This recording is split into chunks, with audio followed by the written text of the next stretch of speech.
Hey everybody, we're here live with Maple Syrup, and I'm Sen, and that's Hafiz. And over here we have our very special guest. You can introduce yourself. All right, I'm Katherine Boils. I'm a graphic designer in the tabletop industry, and I'm excited to be here.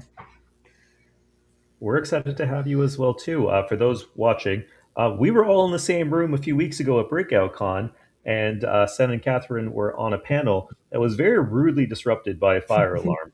And so we figured we're just going to do it all over again, but here. That's right. So, Catherine, we normally start So, off by asking. Oh, sorry, go for it, Sen. no, I think I'm lagging, so you go. Okay. Um, we normally ask all our guests just to share with us their origin story. So, how did you get into graphic designs? How did you get into games? When did you become a supervillain? Like any of these things, you can dive into right now. Okay. So games first. I've loved games as far back as I can remember, so that definitely predated graphic design. I loved playing games growing up, and my grandparents were a big influence on that. I think they loved playing like dominoes, phase 10, like a bunch of those classic games, and they always had a bunch of board games at their house. So I remember playing games with my cousins, growing up, like days long versions of Monopoly. I remember one time playing with a cousin, and we had a notebook of just like how much money we owed each other when the money had like long past where you were supposed to quit the game. And so I have a lot of fond memories playing games growing up.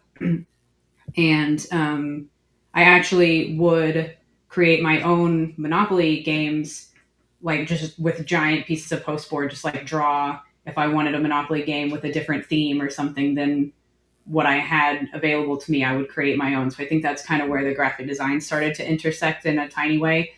But in college, I had a group of friends that got really into Dominion, and that was kind of the like gateway game for me into like the deeper board game hobby. And from there, I remember we would play Dominion like every night for 2 years, like for hours. And before we started discovering that that was only one of the strategy side of board games, and very quickly spiraled from there once we like branched out beyond Dominion. And also in college is when I started doing graphic design. Semi like I had been doing graphic design for way longer than I even knew what to call it. Making wallpapers for my computer or signatures and avatars for forums and all that kind of thing, and discovered in college that it was an actual career opportunity. So pursued that, and then a few years after graduating and working in a corporate place for a while, I started looking for opportunities to do graphic design for board games, because to me, that's like, the ultimate thing if I could do what I love with board games. And so I finally, after much searching, got an opportunity, and that kind of like snowballed from there too. Like once I had my first job in the industry, I was able to use that to meet more people and have experience and portfolio, and I just built it up from there. So That's awesome. So it's been a. I'm just really intrigued by this ledger that you kept with your cousin for like days and days. Do you still have that anywhere? oh gosh, probably not. I do still have some of my old Monopoly, like, because my parents keep everything. So I do have some like giant poster boards of like two-thirds finished Monopoly, because they never got like fully done. I would get another idea or another thing I wanted to do, and start it. But yeah, that particular game, I remember it was three of us, and it was my older cousin had like totally bankrupted me and my brother, like well beyond, but we wanted to keep playing. So she had this notepad of all the money, and we just kept, I don't even know, for literally days, kept playing. So maybe we should be asking her for financial advice. Right, Hmm. exactly. Yeah. Uh, Yeah. Oh, yeah. But yeah, that was the cool thing about at my grandparents' house, because they, like I mentioned, they played dominoes and face 10, but they always had this wealth of other games. Like I remember playing Stratego and Sorry and Payday, and like all these things that I haven't now played in decades. But it was like introducing me to board games and the fun of that they bring, early on. And so it was just like a big part of growing up and being with my cousins and stuff. Yeah, it's so interesting. So many people get into the hobby because of family time together. And, for some, it's just like, okay, this is a cool pastime, and they get into it that way. Others are like, I want to make my own. And it sounds like you started doing that. I have to ask, though, because you talked about drawing out your own Monopoly boards. I think a lot of times when people think about board games, they're thinking about the board game arts. They might be thinking about the graphic design, but sometimes they confuse the two. So, what's the difference? Like, if you were to tell me what is graphic design in a board game versus illustration of board game, what would that be?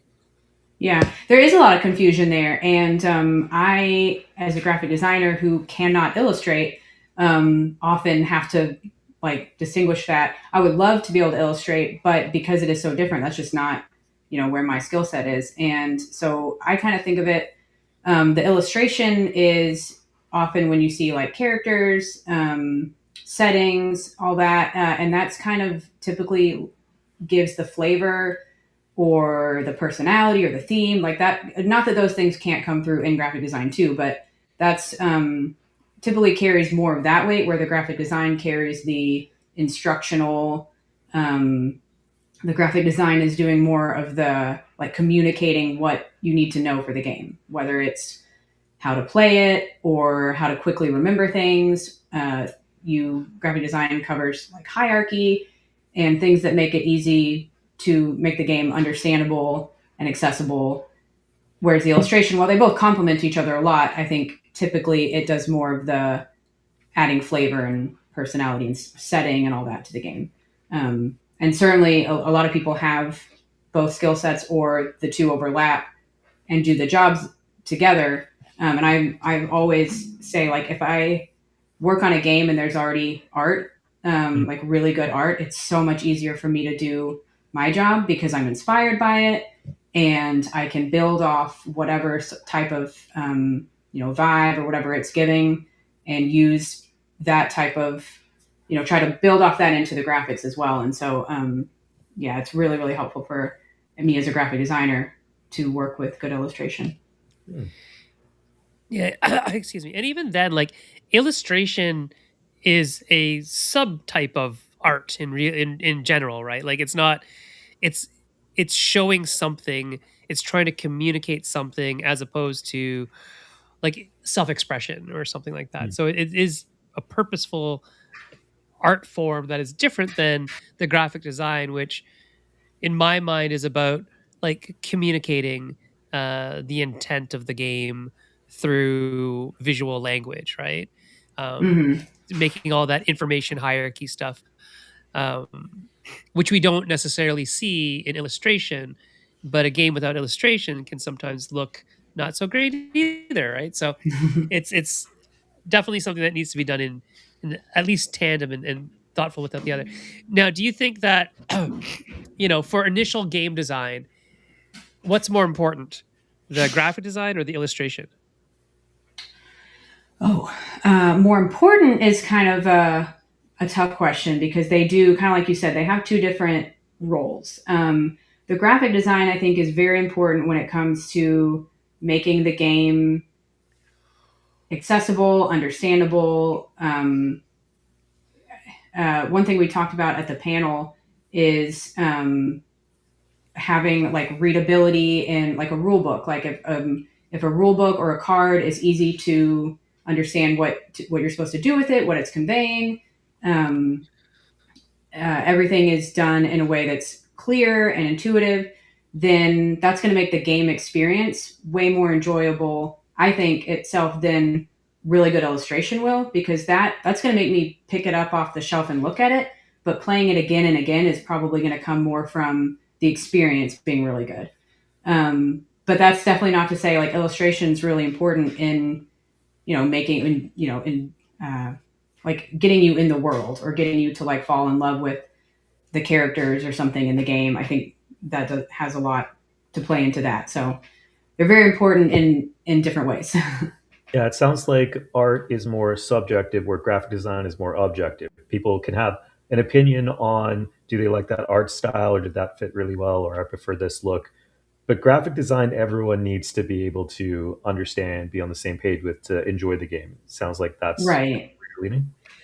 Yeah, and one thing you hear a lot too, people will say, really good graphic design disappears. Like you're Hmm. not supposed to be noticing it so much because its job is more about, again, communicating that structure or how to play or what you need to remember or what's important.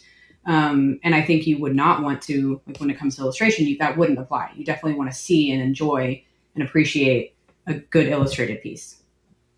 It is interesting because I was just talking to somebody today, maybe yesterday, about they put like AB up cards to like AB test them, and the font was not the greatest, and also there's all this sort of like noise in the background, and so the graphic design did disappear, but it disappeared like too much. So you couldn't even tell what they were trying to tell you. Um, and I think like that whole concept of 99% invisible, right? It can't totally disappear, but it has to kind of feel like it's a part of the thing. It can't be like super sore thumb. It can't stick out so much that it like slaps you in the face. I think Hmm. that is the art. I think of graphic design. It's like it looks like it belongs there. It's part of the game. It Hmm. Definitely. communicates to me without taking away from the experience. Right? Yeah, Hmm. it was Definitely. meant to be. You look at it and it just makes sense. Yeah. Um, Yeah. in that sense though, so say a board game designer, they want to work with a graphic designer. You mentioned being inspired by art while doing the graphic design. So if someone was planning out, say, a game that they're working on, does it make sense for them to reach out to a graphic designer first, figure out layout, maybe icons, and then get art so the art fits to the graphic design, or to go and get art done first and then have the graphic design afterwards so it could inspire the way that it's going to look? I've done it both ways multiple times. I like to have at least art direction, if not art pieces themselves. Even if the art hasn't been done for the game, if I can work with the designer on a mood board or something so that I know the type of style and direction that they want to take, color palettes and things like that, then that way we're not getting to a point where if we're working separately and then the things come together and they don't make sense together, we're too far down both routes. So Mm-hmm. if you're not going to do one fully before the other, I think they kind of have to happen in tandem. And a lot of times I'll work with people and maybe they've had, the cover for the game is done. There might be one or two big pieces that kind of define this is the look and feel of the game. And then from there, illustration, it can take months to get done depending on the number of pieces or longer, for a game. So at that point they can work together and be moving forward at the same time. But I do think it's really helpful to have at least a few pieces ready to look at, or at the very least, a conversation together about what that art direction is going to be. Right. That makes sense. Yeah. That actually Yeah. reminds me. We have a lot of go. My story is a random tangent. I'll go through it quick and I'll toss it back to you. It reminds me Yeah. when I was in grade school, my brother and I were in a class, and the teacher decided that we were going to do a giant timeline for the stuff we've been learning. And so, as kids, we're like, you know what would make this go a lot faster? If one started at the end and went back, and one started at the front and went forwards. And then we got to the middle, and we had like 7 dates that overlapped because we just didn't plan it all out. And it sounds like if you're not having a conversation between the art and the graphic design, something like that is more likely than not going to take place. Hmm. Yeah, and if not between the actual graphic designer and illustrator or illustrators themselves, at least back and forth between whoever, if it's the designer or the project manager, whoever, there needs to be updates Mm. between so that okay, here's how things are progressing on this side, and let's keep it all cohesive and working together. Which is another thing. You know, I think involving the graphic designer, and I like to do. I mean, and this check-ins throughout a project with whoever that person is, designer, project manager, whatever, so that we can look at things, and that's often when I get to see art from the illustrator side, or they get to see graphic design, and then we are having those touch points along the way where we're making sure things are connected and making sense and looking good.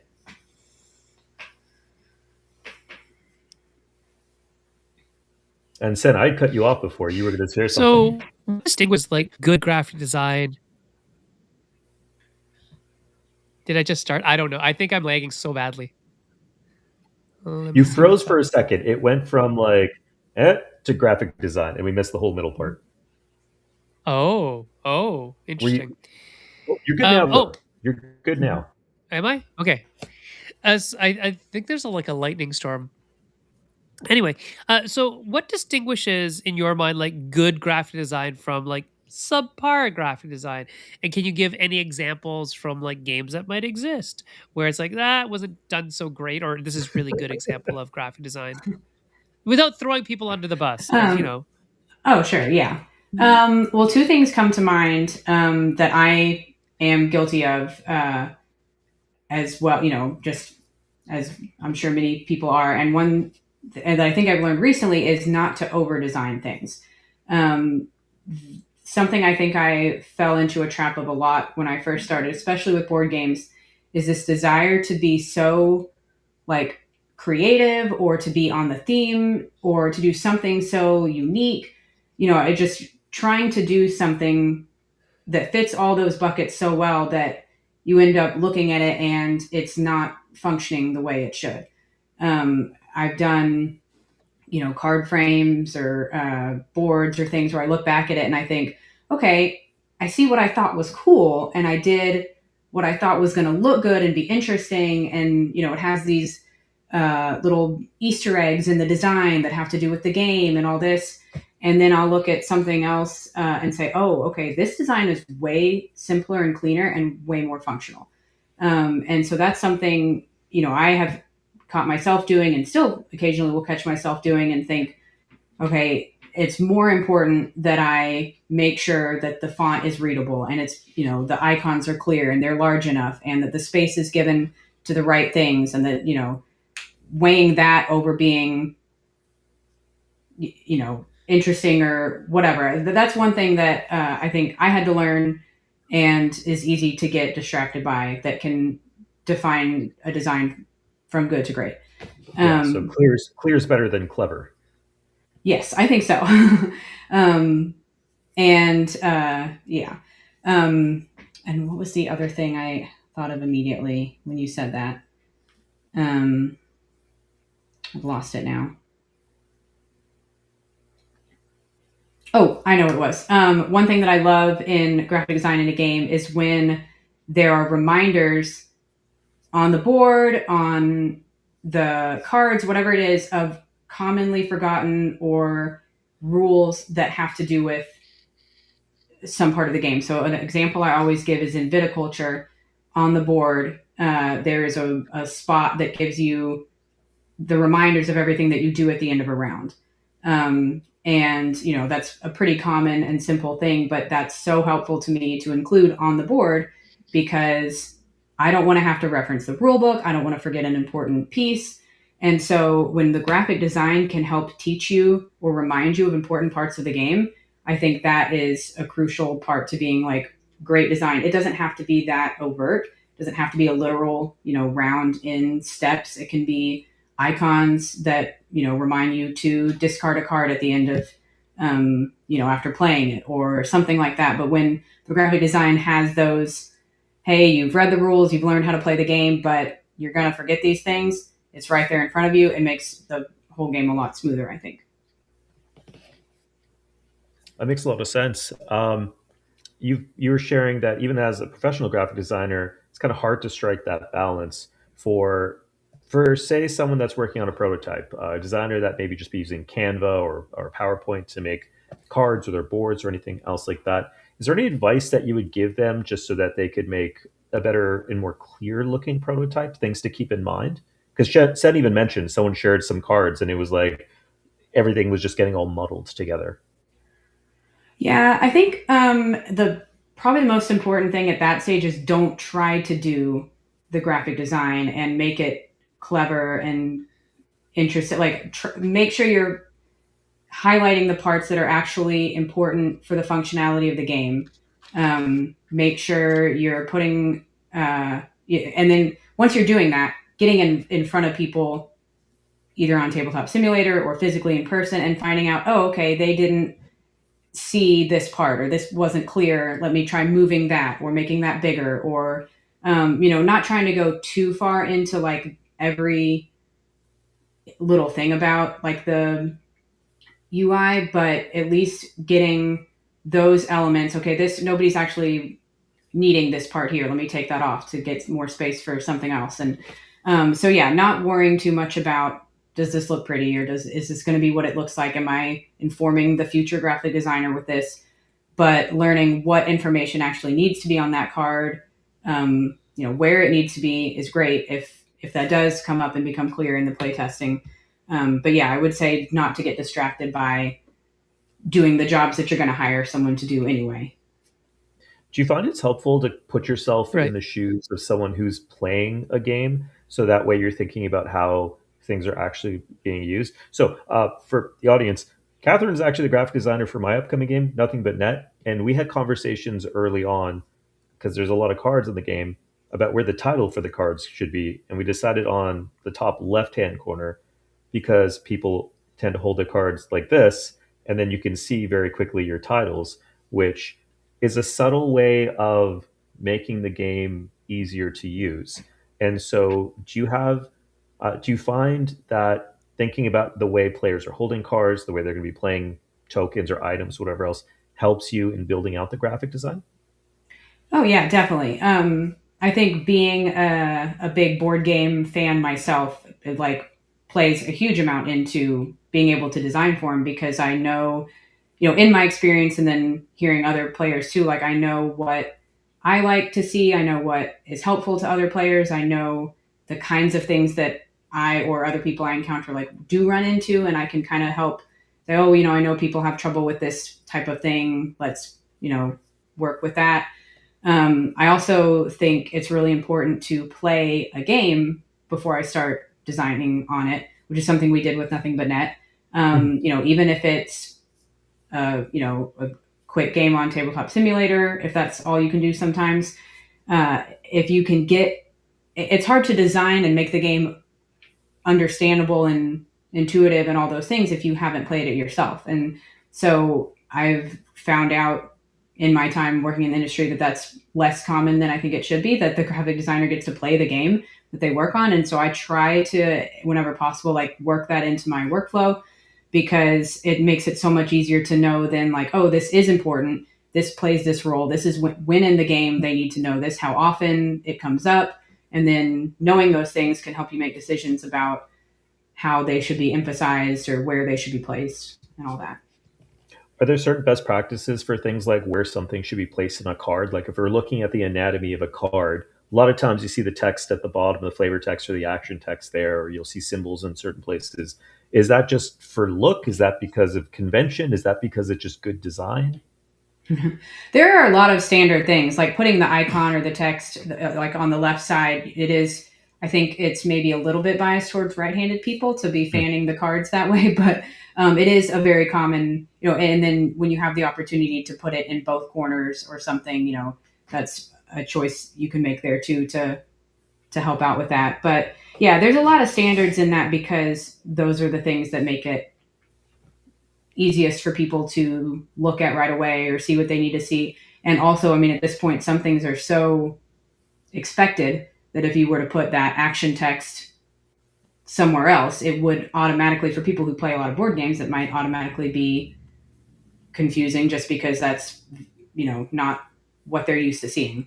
Um, but yeah, a lot of those things that are kind of typical, I think, are because they've been tested over time, and it makes the most sense to do it that way, and it's the most intuitive and easy to glance at and understand.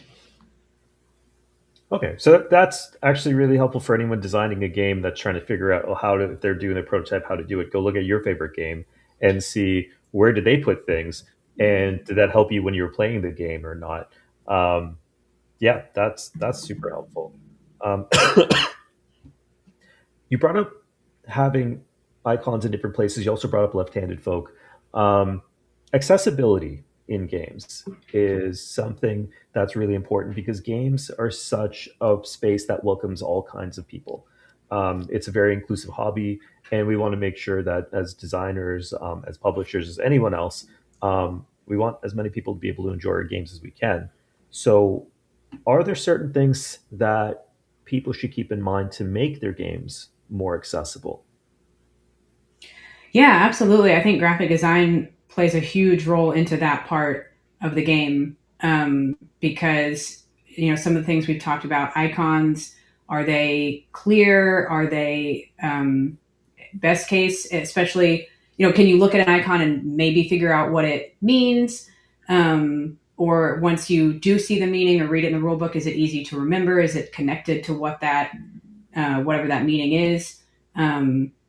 There, colors can be ways to not only just, you think immediately of like colorblind people and using colors that are not going to make a game difficult for them to understand, but also using colors in connection to other parts of the game. So if a token in the game is a color, then that icon in the on the card should be that color, or connecting all those different pieces with multiple, firing to your brain multiple times that these things are connected, so that it's easy to remember and get that ingrained in you quickly, so you're not being um, bogged down by trying to remember all these different things.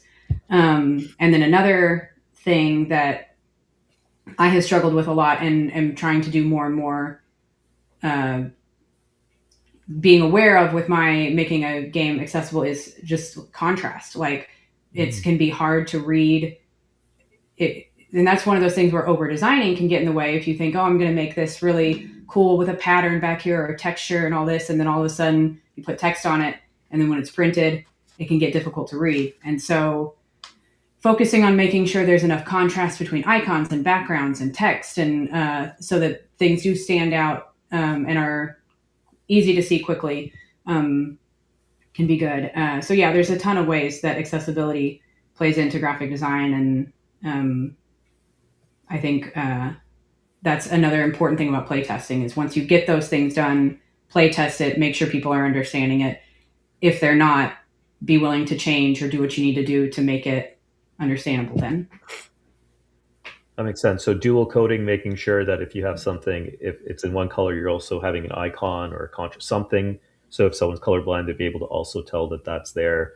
Making sure that you're not too clever with the text. You're trying to make it thematic with like piratey text, and then no one can tell if that's like an R or S or an F. Um, so and then also using things I guess like sans serif text that maybe aren't six point size, making them a little bit bigger so people can read them. Yeah, and I think it's really important to um, print the game and test it in those circumstances, not just on a simulator or online.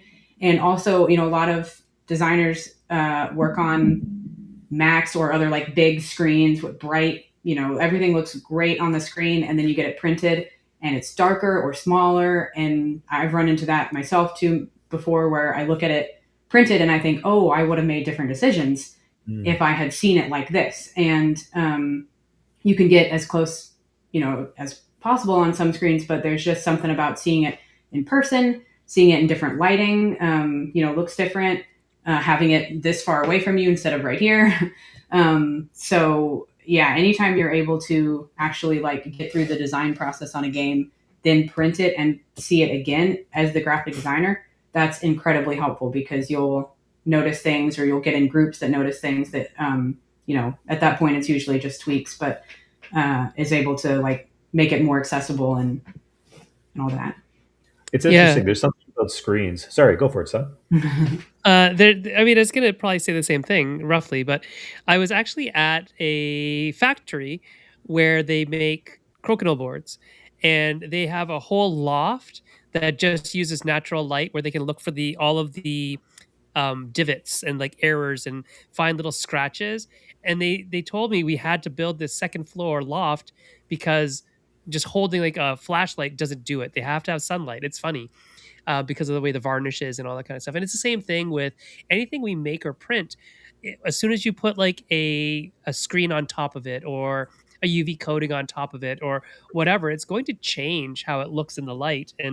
And there's definitely been some graphic design elements that just don't show up anymore because of the substrate it was printed on, or the material that was put over it. And so, yeah, I think, when we do so much design digitally and we don't have a lot of experience with print and print processes, it can lead to a bad experience, or not a bad experience, but maybe just having to do like a few more edits than you normally would. Right. And Right. I think we do a good service if we can get a look at a print copy before sending in final files, because it's just it's a different thing once you're holding it in your hand, looking at it under the various lights, and even just using the darn thing, right? So a game where you have to read the cards across the table requires a very different level of graphic design than a game where I just look at the cards in my hand, right? Hmm. Because Oh yeah. I can move those in any direction that I want. But if I'm reading, Hafiz's cards across the table and I can't see it because the font is very small, or the icons are very, have a lot of curly cues or something around them, then it's not game intent to the players. So yeah, all that Yeah, stuff is important. and even different. Yeah. Before we move on, we actually have a question from, yeah, we have a question from the audience. Luke Parnell asks, and this is specifically to Catherine, how worried are you about AI? Do you use it as a tool, or are you opposed to its use? That is a good question. So I am not worried at this moment. I know that I think we're all worried long term about our jobs or whatever being replaced by AI. And I've seen what AI can do with graphic design, and at this moment, I'm not worried. um, I know that those tools are advancing, and that there's going to be replacements. When people ask me that, the first thing I say usually is that my job as it exists now did not exist 25 years ago, and in 25 years from now it might not exist or might not look like it does now. And the tools that we have now, like Photoshop, and they didn't have that, they still had graphic design. So what the job looks like in the future, I don't know. But yeah, at this moment, I don't feel worried about it, because I know that it is not capable of replacing. We've talked about all this accessibility and making games usable to people and taking feedback. And AI can create those things, but you still have to have the person who can do the inputting and all those things. And so, especially in the board game industry, it's not really a welcome uh, source of, it's not a very welcome route to take. And so, yeah, I guess to summarize that, I'm not worried. I realize that it is coming in the future, and that more people. I'm fortunate that what I do is currently not extremely replaceable, I think, by AI, and there are many professions even adjacent to board games where they are more threatened, and people are more, illustration being one, I think, is more threatened by currently than graphic design is. So much of graphic design is iterative. You have to be able to make small changes or take things in different directions. And I think AI just doesn't have that ability right now. And so, again, in the future, it might be something that's used more as a tool, and that might change what my role in the industry is at that point. But um, currently, I haven't seen its ability to replicate or replace any uh, quality graphic design or the process that it takes. You talked about evolution a moment ago. So this idea of like board games 25 years ago still had graphic design. But we're seeing graphic design shift in really interesting ways as game designers are also coming up with more unique ways of creating their games. So if you look at a game from like the 80s, it doesn't really compare to the way certain games. I'm going to do a shout out to Sen's co-design Grendel. Has cool components. I think in that one, don't you have towers where you can actually add tokens, and over time, it sets a trip, and then they all just kind of like fall out. Mhm. Are you finding you're getting more and more requests for just unique components, unique layouts for graphic design? And if you are, what's the coolest thing that you've seen? Because I know you're also working on other games. Chicken Fried Dice, which is on Kickstarter now, has also some very cool things about it. Yeah. I don't get to see as many. I know what you're talking about. Some of those old games where they have these like entire giant. I saw one recently that was like the whole front of a building or something that was used as like a screen between. Yeah, there's a lot of neat stuff. The Nothing But Net box is one of the coolest things I've gotten to do. I don't know for people who aren't familiar with the game. It's a basketball pickup basketball game, and the box actually turns into a dice tower that looks like a basketball goal. So you're shooting the ball. And I remember when we first started having conversations about the game and you were considering that, I was like, oh, you have to do that. That's so cool. You pushed I me know. more towards it. For those of Yeah. you watching, Catherine is a basketball fan. You had a life size version of Shaq that traveled with you. Yes, I forgot I told you about that. Yeah, Yeah, I was really into Shaquille O'Neal in my youth, and somehow my dad got they had a life size cutout at Burger King at the time.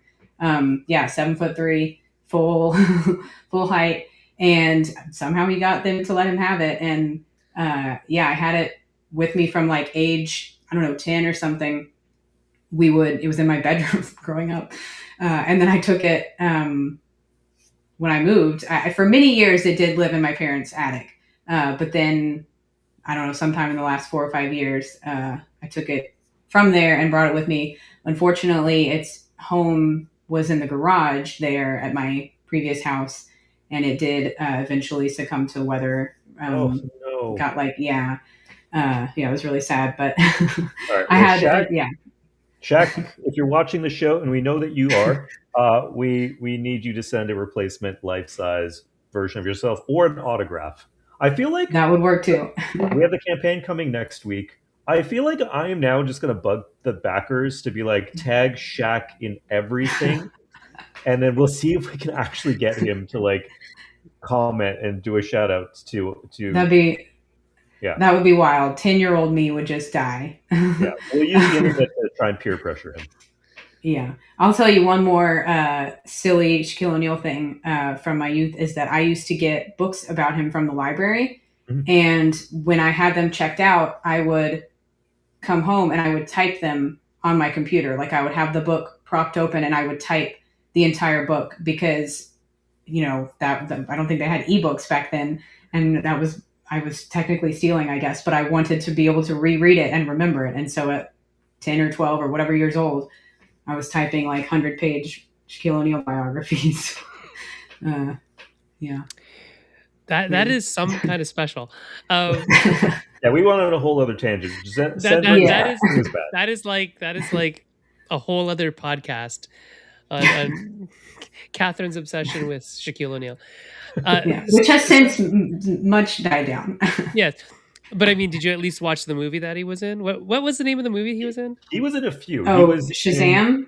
Yeah, Shazam that's what was I was talking one, about. and there was Yeah. like Yeah. another one where he played a G. No, Shazam. He was That one was where the he genie. Yeah. That was the It genie. was a different one where he was like a superhero that had like an iron suit. Um, Oh yeah, Real Steel or something. It had like a really tacky name, but it was a Real Steel very I, was like Real Steel was like a robot fighting one. That wasn't it's Shaquille. he was in a few things. It I was like think it a was just very Steel. Was that? 90s film.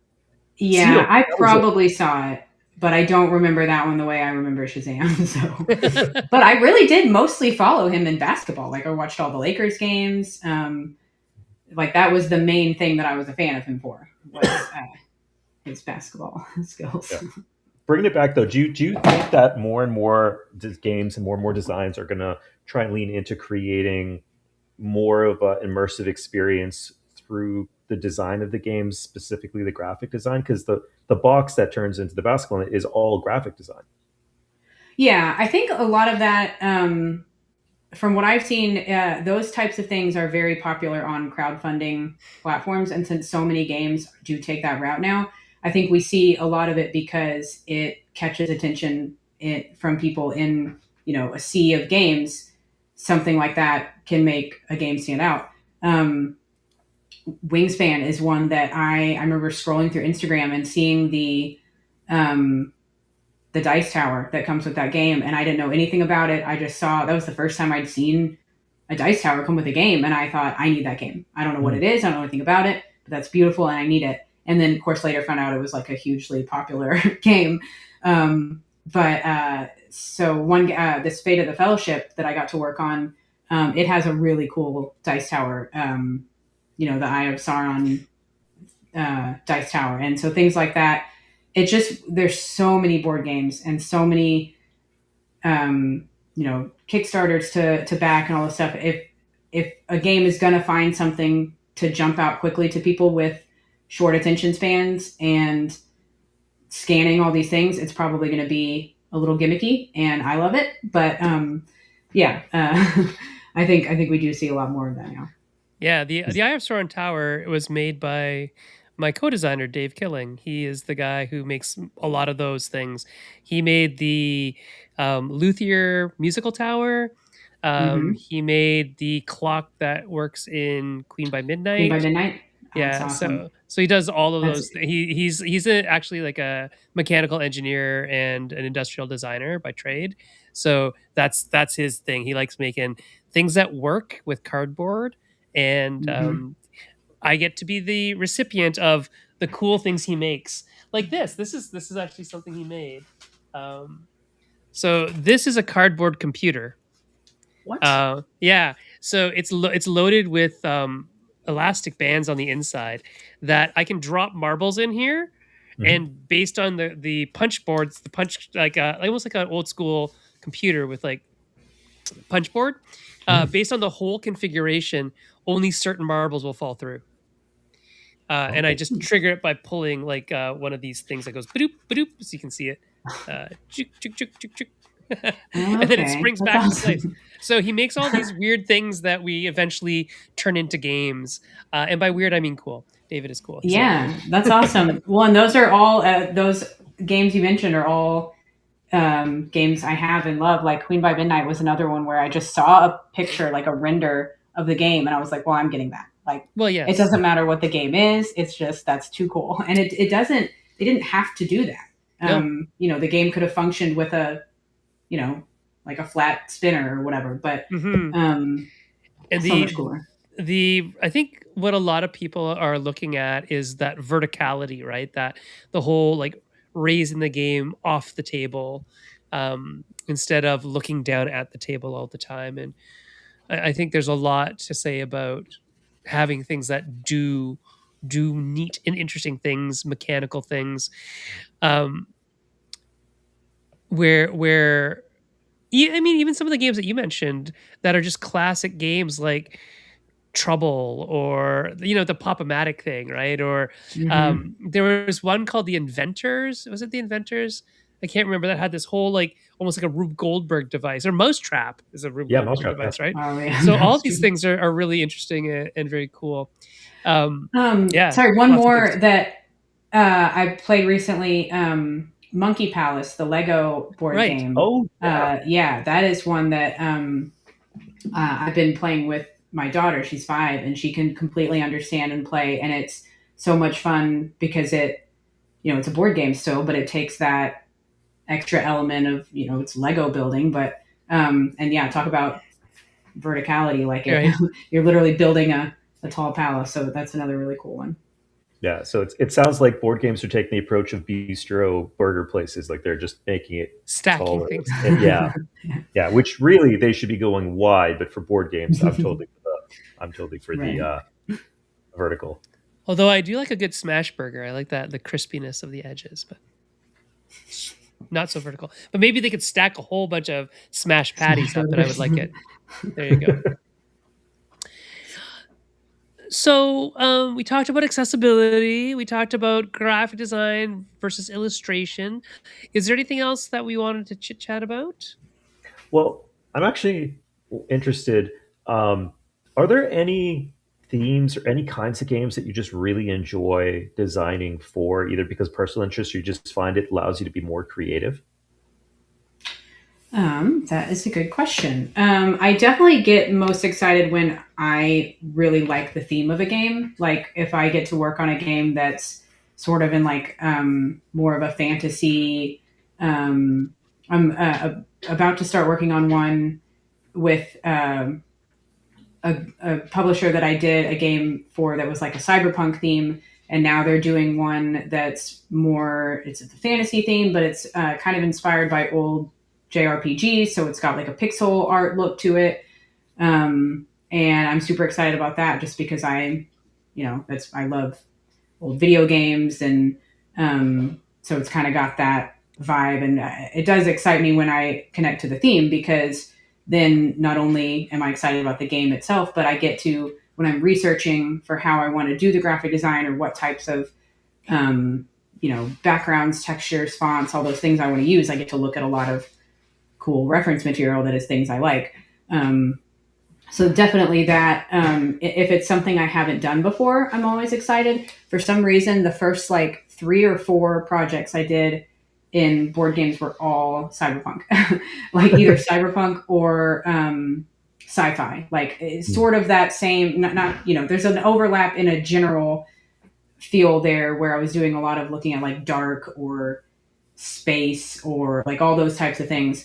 And so the first time I did something outside of that, I was like, oh yes, different colors, and there's not, because there is a lot of overlap in that like techie between cyberpunk and sci-fi and all that. So it was nice to go in a different direction. So if I do something I haven't done anything like recently or ever, then that's exciting too.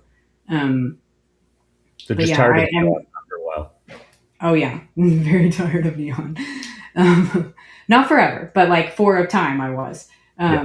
And but yeah, I find it really easy to get excited about almost any project, because it's board games and I love them, and the people who are making the game or doing people are doing this because they love it and they're passionate about it, and so um, yeah, those things can kind of help me get into it more. But I'm a pretty easy sell on getting excited about any project.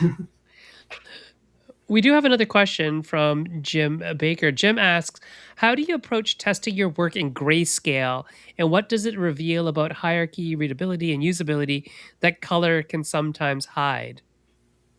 That's a great question, and that's something I did not know to do until recent years. I never used to do that. Like that just didn't occur to me. But I am fortunate enough to work with a lot of other designers now, and I learned that from one of them. And one major thing it can show you is that contrast that I was talking about. When you put things in grayscale, you see more clearly what colors are close to each other. And you want to make sure that you have that high contrast that maybe you don't see as well between the colors on the screen. And that itself lends into readability and usability, because the higher the contrast is, the easier it is for anyone, but especially someone who might have, a harder time seeing, or when they're looking at something further away. That's going to help a lot with that. Um, so yeah, that's definitely something to put in your workflow, is testing it in grayscale, and again going back, testing it printed, seeing those things in different ways, because that can help. Obviously it's always great if you can get it in front of more people and get more diverse feedback and opinions, but those are really good ways to simulate that yourself, to see what might someone else be seeing. And I do that too with, I have a like program on my computer that you can filter through different types of color blindness and see, it'll put over the whole screen, like this is what it looks like to a person with this type of color blindness or whatever, and filtering through those to make sure, oh, this looks exactly the same now to someone. Can just help you if you're able to make tweaks or add that dual coding or whatever it is to help kind of counter that and make it accessible to as many people as possible.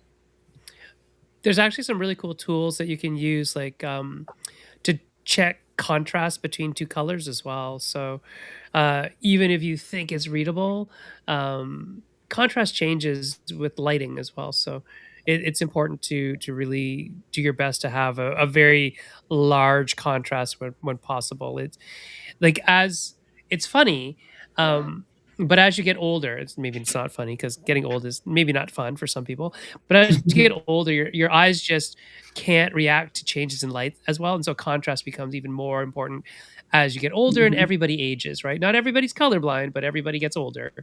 And Right. so the size of the font, the contrast, between, your background and your foreground, those are really important graphic design considerations that can really make something usable or a pain in the butt or giving you a headache when you're looking at it, right? So Oh yeah, and font size is something I've definitely like. I can look at things that I designed even 3 years ago and be like, what? Why is this so small? Because I feel all the time I'm like, all right, size 12, that's it. Nothing's going smaller than that, and that's not always that's not always possible.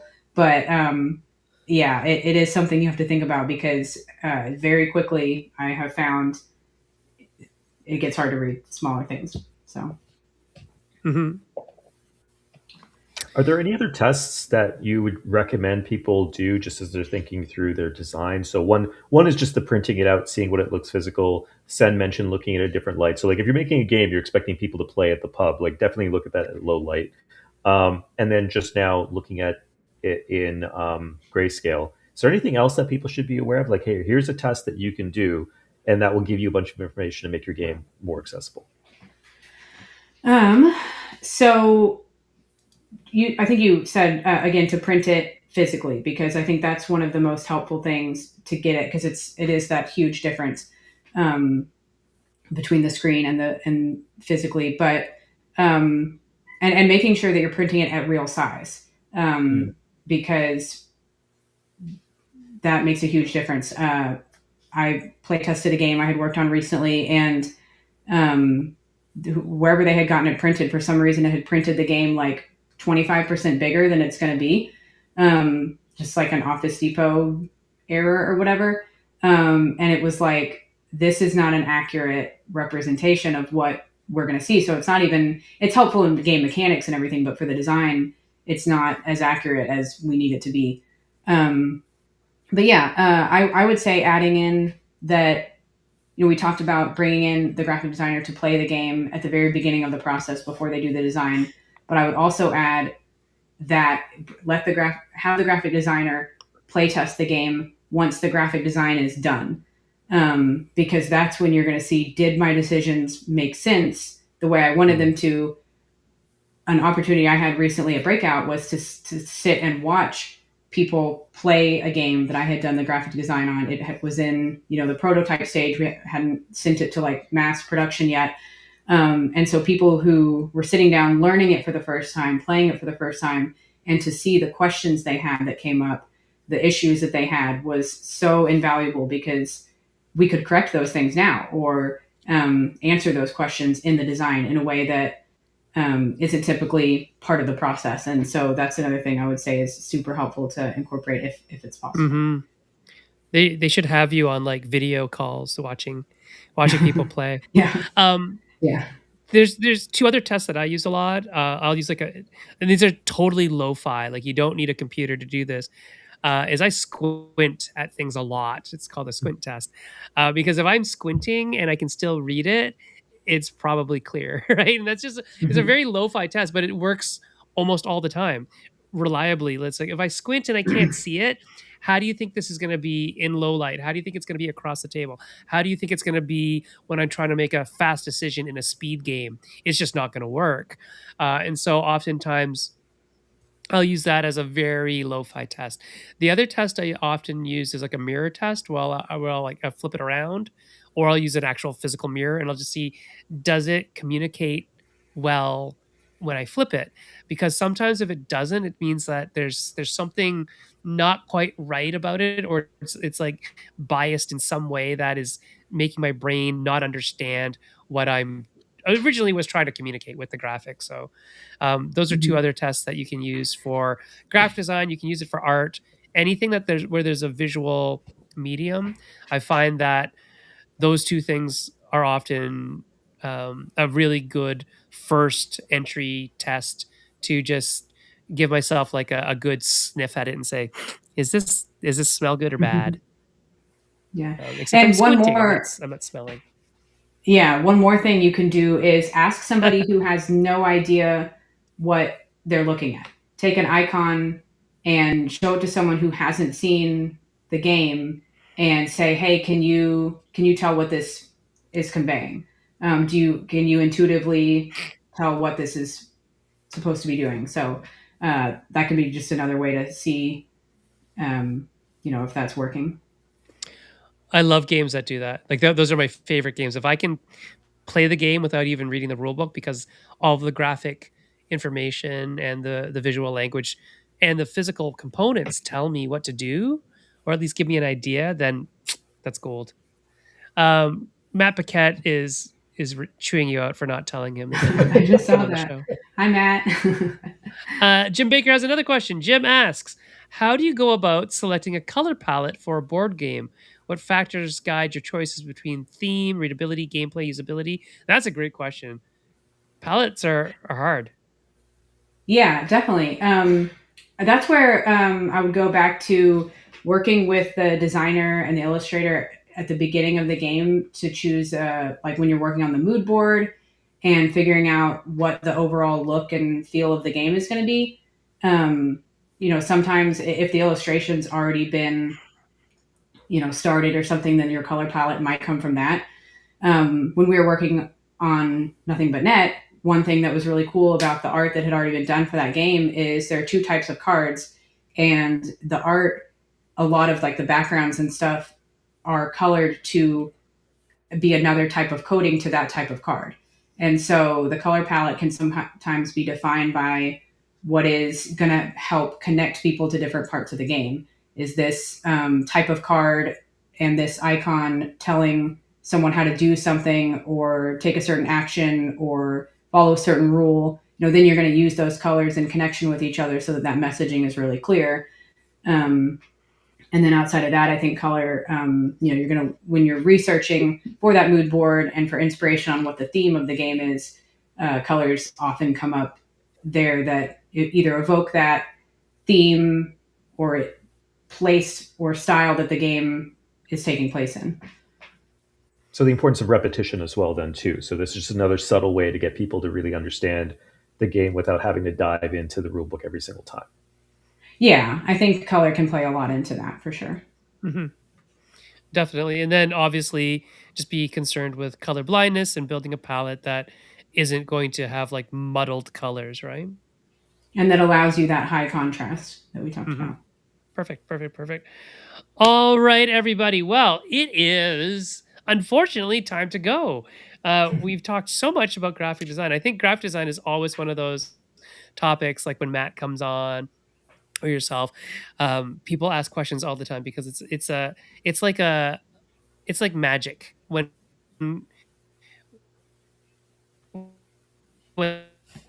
good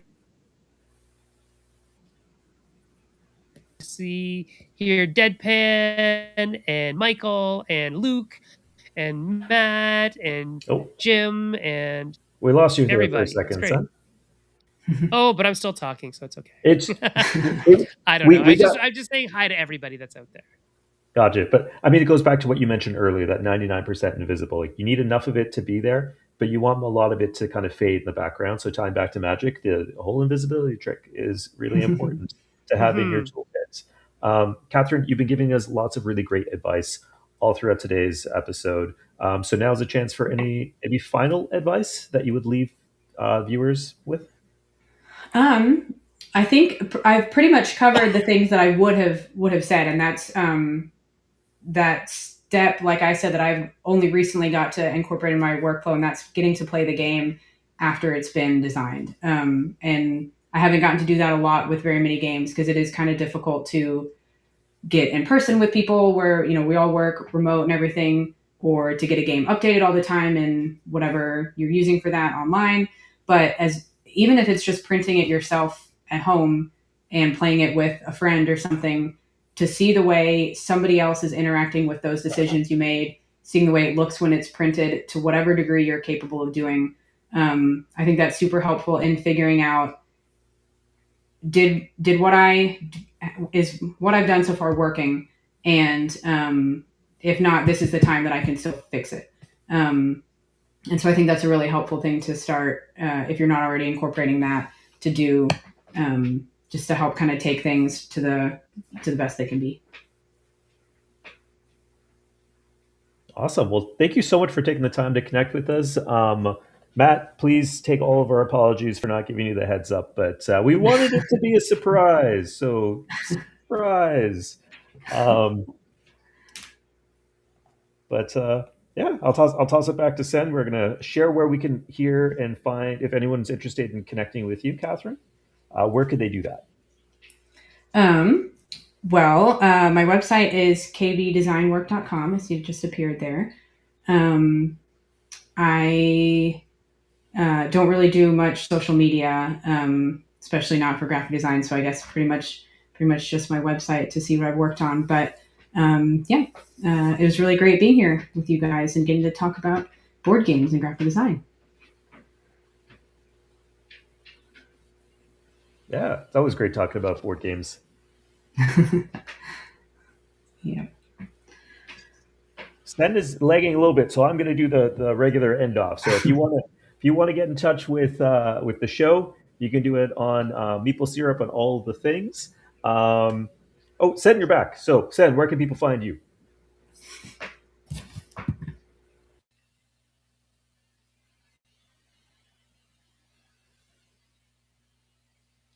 I jinxed it. So it's Sen Feng Lim on Blue Sky, and you can find me on Instagram because I am also terrible with using multiple socials. So Instagram is mainly the thing at Printer Ink Games.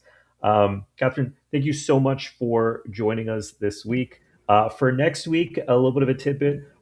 We will see how things go. The day before is when we are launching Nothing But Net that Catherine played a huge role in on Kickstarter. So I may be either very stressed or sleep deprived or both. So we'll see what's going to happen next week. But have a great night, everyone, and thank you for joining. Yeah. Thank you all. Bye.